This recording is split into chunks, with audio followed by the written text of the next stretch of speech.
So we all say, oh, I'm so stressed out. I'm so tense. I'm stressed to the max. But what does that actually mean? What actually is stress? And how does it affect our wellness and well-being? And how does that affect our pain levels? Because we all know that stress can tense muscles and just overall make you feel burnt out. But what path can a stressful, prolonged stress response lead us down, and how do we get there, and how do we reverse that path onto a path of managing and controlling our stress? So this is a great quote by this endocrinologist who has extensively studied the effect of stress and the way our body responds to stress and how it affects our general health. So as we'll learn, it's not the stress itself that kills us, it's our reaction to it. It's the way that we manage that stress response that can be harmful to us, or on the converse, beneficial to us. So what exactly is stress? Stress is a natural part of life and it is necessary. But stress is our reaction to a circumstance or situation. And we commonly have the misperception that stress is a mental thing. Like, I just feel stressed out and burnt out. I'm mentally fatigued. But stress is much more than that. It's actually body wide. It affects multiple areas of our body. And that's why prolonged uncontrolled stress could be so damaging. But again, we need stress because it is motivating and it kind of forces us to do things. So is stress good or bad? And how do we know the difference? Well, really, there's two types of stress, the good stress and the bad stress. Good stress, or what's known as eustress, is the good stress. It's helpful. It motivates us to get up and get out of bed and undertake new tasks. So let's look at what the good stress is. A new challenge, getting ready for your athletic event, getting ready for a match. If you have a presentation at work, you may feel that stress or the butterflies in your stomach. And that's your body's way to prepare you for that situation or that circumstance. Lifting weights, running, those are all good, helpful stress that have benefits. But the key is that good, stressful time has a start and an end. So after you give that presentation, you sit back, you take a deep breath, it's over, you can relax, you calm down, you can sit on the couch and watch TV for a little bit.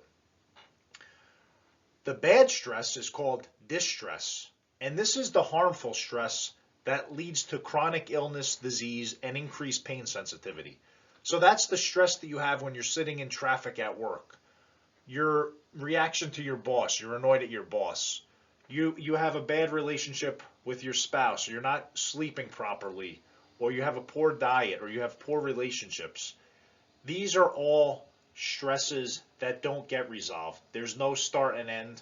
It's just you wake up every day, you feel that chronic stress response, you can't breathe, you feel tense, and we never get out of that stressful state. That's when it becomes damaging and harmful because, as we said, stress affects every area of the body. It's much more than a mental fatigue or mental burnout situation. So, a stress response essentially is our fight or flight response. Now, this is a primitive response that goes back to ancient times when we had a hunt. And either we're going to run away from the tiger or the lion that we encountered, or we're going to fight it and try to conquer it. So the stress response is a fight or flight response. And again, it was meant for short periods of time. Either we were going to run and we were safe, we hid behind the rock, we recovered, all is good and all is well, or we got the stress response, we fought, we were successful at our hunt, and now we're eating dinner. And again, as we're eating, the stress response was modulated and we recovered. But in today's world, we are constantly in this fight or flight mode with little or no time to recover between episodes. It's an ongoing response, almost similar to encountering a tiger 24 hours a day, 7 days a week. We were not designed for that, and our bodies were not designed for that, and that's not the way it was designed to be, where we chronically feel like we are running from the tiger, and that's what stress is. So the part of our nervous system and the part of our body that governs our automatic functions, that controls our heart rate, our digestion, things that we don't have to think about, this is controlled by our autonomic nervous system. And as we can see here, there's two divisions, and they're really polar opposites. What one does, the other one does the opposite. So we have the parasympathetic nervous system, which is kind of the calming nervous system, and we have the sympathetic nervous system, the fight or flight response generator. So when we have this fight or flight response, let's take a little journey into what happens at different areas of the body. Our pupils dilate so we could see better. Our heart rate increases because we know we're going to have to pump blood into the muscles, and that blood gets shunted or diverted from the intestines and the stomach, because if we're running or fighting, we're not worried about digesting a meal. We got to survive. We release glucose into the bloodstream. We stimulate hormones, the stress hormones, which again is going to help to speed up our heart rate. It's going to give us adrenaline because we don't want to feel pain. We don't want to feel fatigue when we're worried about running or fighting. So again, this is what the fight or flight response is. But should we be feeling that fight or flight response when we're sitting at our desk working, or when we're trying to go to bed at night and sleep, or we're trying to relax and watch TV? No, we shouldn't. But that is the situation we're in when we're undergoing chronic stress. As we said, it's widespread, affecting your eyes, your heart, your blood vessels, your liver. Everything is affected in this stress response. So stress is a widespread problem. It is more than a mental thing, and as we see in this graphic, it can affect multiple areas. And that is why it's so damaging. And stress, as we just said, can manifest as physical or emotional issues. That is why we inherently say, I feel stress, I'm so tense. And that is why a stressful event can trigger pain in an area of a body, because stress affects all areas of our body, and sometimes that stress can manifest as constipation or irritable bowel or chronic muscle spasms in the neck or back or heart palpitations. And a lot of times what we see with our patients, they have all of these symptoms, but they go to the doctor and there's nothing on an X-ray or MRI to account for it, or there's nothing on the EKG or the CAT scan, and they've been told that, oh, it's just stress. Well, it is maybe just stress, and there's nothing damaging or harmful about it. As far as like structural wise, you don't have a cancer or a tumor, but it is inherently damaging your body in one way or the other. And the good thing is, it can be controlled and modified with some work. So that's what we're going to talk about in this presentation. So stress can also negatively affect the other pillars of healthy lifestyle, which we know is um, nutrition, physical activity, and sleep. So if you feel stressed, you're not going to be able to sleep. And conversely, sleep helps you manage stress. If you feel stressed, you may not have the energy to engage in physical activity, but physical activity is one of the best ways to manage stress. And if you feel stressed, you may be likely to overeat or binge eat on sugary foods or foods high in carbohydrates. And that, as we said in previous educational topics, can affect the way you feel and the way you think by what you're consuming. And the diet can have an effect on your anxiety and stress levels. If you have a diet that's rich in antioxidants and is promoting the good chemicals that we need, the good calming chemicals such as serotonin, you may be missing out on those benefits if you're not eating properly, eating regularly. So stress affects all factors of a healthy lifestyle. And there is a direct link between increased stress and increased cortisol levels in the body. So chronic elevation of cortisol can contribute to chronic inflammation.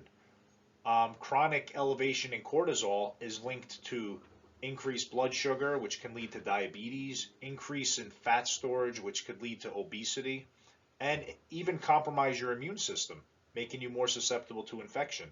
So chronic elevation in cortisol definitely contributes to chronic inflammation. So that is the link between increased stress levels and increased pain levels, because The stress hormones can alter your pain processing and make you more sensitive to pain. And the stress through the cortisol response increases your level of inflammation. And as we talk about in other topics, if you look over here, chronic inflammation is an underlying factor in a lot of the chronic illnesses and diseases we see, such as cancer, arthritis, Alzheimer's, diabetes, and other autoimmune diseases. So again, we have a cycle where stress and cortisol promotes pain, possibly pain, and disease and lack of health. So there are different type of stressors. We have stressors from the body, like the repetitive postures or the repetitive movements that we engage in daily, or the prolonged postures, like sitting in one position or standing in one position for too long, or the case of a construction worker, repetitive bending, repetitively irritating muscles and discs. That is one type of physical stress. What we also talk about is emotional stress or behavioral stressors. And this is something that the pain research and pain literature is very clear on, that there's certain emotional and behavioral traits that contributes to an ongoing pain response and is a risk factor for chronic pain. Now, what's documented in the literature is emotional stress such as depression or anxiety.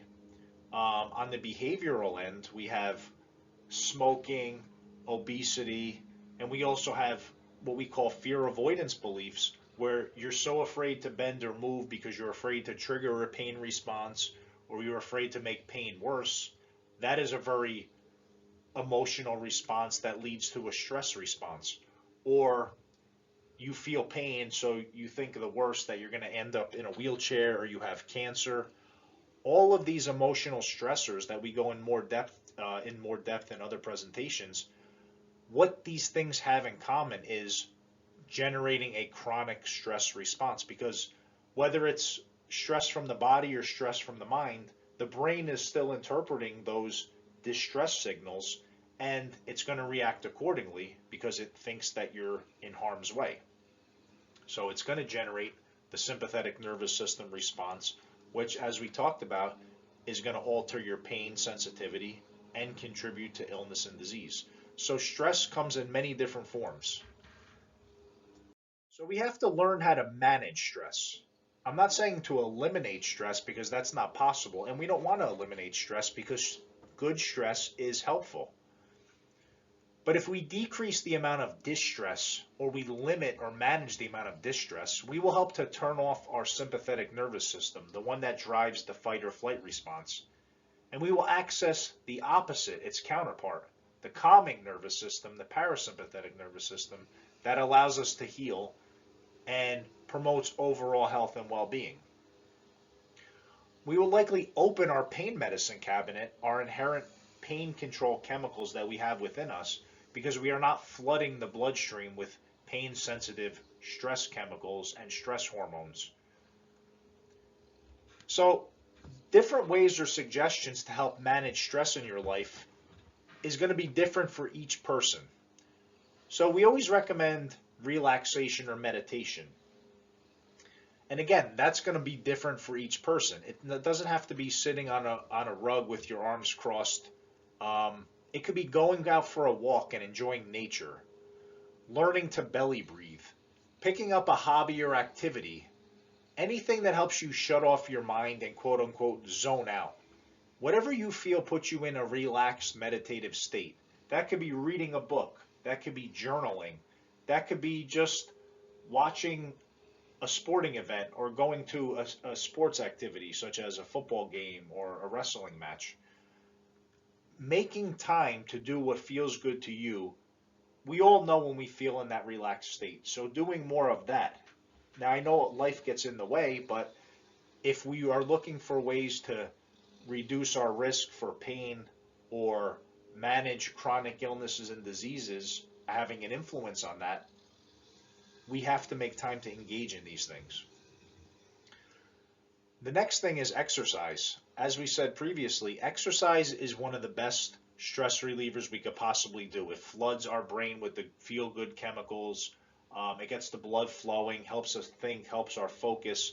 It's really the most underutilized drug, natural drug that there is. So get moving.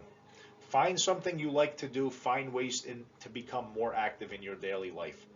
Again, I have a whole presentation about exercise and its effect on wellness and pain. And I give you suggestions on how to implement exercise, but definitely start to move more.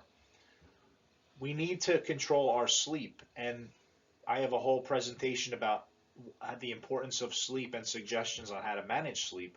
But if you get a good rest, you are able to manage stress and anxiety better.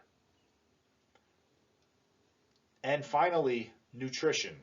As we said, nutrition affects mood. Our stress levels will affect what foods we choose and select. So we want to choose meals and foods that are rich in antioxidants, that are rich in the building blocks to help manage a stressful lifestyle, to give us the energy we need to stay focused and calm and relaxed. I think that there are some supplements out that are worth a try. Again, there's not a lot of research on these supplements, and what one supplement may work for one person, that same supplement may not work for another person. It is trial and error, playing around with dosages. Anytime I always recommend people to get any kind of supplements or vitamins, I always have them check with their doctor to make sure that there's no effects that could counteract if they are on medications or harm their health. Um, but basically, besides the quote unquote go to supplements that I always recommend, which is B complex, vitamin D3, omega 3s, and magnesium, there are some herbs, whether you take them in a capsule form or in the form of a tea, that are geared for stress. So they usually have some type of herb like valerian or lavender or chamomile, either separately or mixed together. So you could look for maybe a tea that's geared for stress relief or some sort of supplement that says stress management, or geared for stress management. I personally like and I recommend L-theanine, which is an amino acid found in green tea. It's been referred to as a natural type Xanax because it has an overall calming effect on the nervous system. Um, you would just take these supplements as directed on the bottle and monitor the effect. Give it a month or so. If you're not noticing the desired effect, maybe try a different supplement, um, or play around with the dosages, again, within the recommendations of the bottle. So there has to be a balance. And like I said, life and stress management is all about finding a balance between our two divisions of our autonomic nervous system. We want some of the sympathetic activity because that's going to drive us and motivate us to do things, but we also need to turn that off and access the other part of the nervous system that calms and relaxes us. And we do that by the suggestions we made on stress management. So in this busy day and age, in this crazy, high stressed, high demanding world that we live in, where we're on a schedule, where we are constantly bombarded by emails from our phone and iPad, we have work stress, we have financial stress, we have to take time to find a balance if we're going to have the best influence or the best outcome on our health and wellness. And even more importantly, for most people that are suffering in pain, if we want to try to be able to naturally control or modulate that pain, we have to make time to try to control our stress levels. So, stress management is just one component of improving health and wellness and helping to naturally manage pain. We want to also look to improve our sleep, look to improve our nutrition, and look to become more physically active. And then we have a comprehensive way to help manage health and wellness and pain naturally.